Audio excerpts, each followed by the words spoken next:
Okay, so take a picture of this, everybody.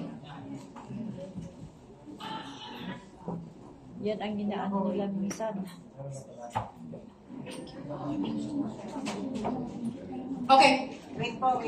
One of the most important document that you will need in this distribution is learning to download the latest copy of FDA. At tuturuan ko kayo kung paano. Happy? Yes! Okay. Alright. So you go to verification.fda.gov. So this is the page.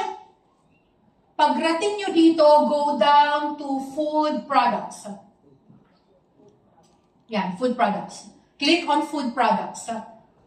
Following, ha? Yes. Okay. Pag-click nyo ng food products, sulat nyo Pure Tear. And then click on search. Ay, wait lang. Food products, punta pala kayo sa high risk category. High risk, and then type Pure Tear. And then make sure that you take the latest. Kasi, yung kopya ko, 2025 ang expiration. Pero meron na palang latest na 2026. That's why it's important that you learn how to download your own FDA. Kasi, they renew every year. Okay. Now, bakit high risk? Okay. Guys, hindi ibig sabihin na mag-take ka ng Pure Tear, your health will be at risk. That's not what it means in FDA. FDA has several categories depending on the need for further documentation to protect the product in cases of outbreak. Si Mai, during the pandemic, adopted daughter ko to. So lahat ng training namin nandoon siya. So she understand that. What does high risk mean? But not everybody does. Nakabasa lang ng high risk sa FDA, kinabahan na mag-take.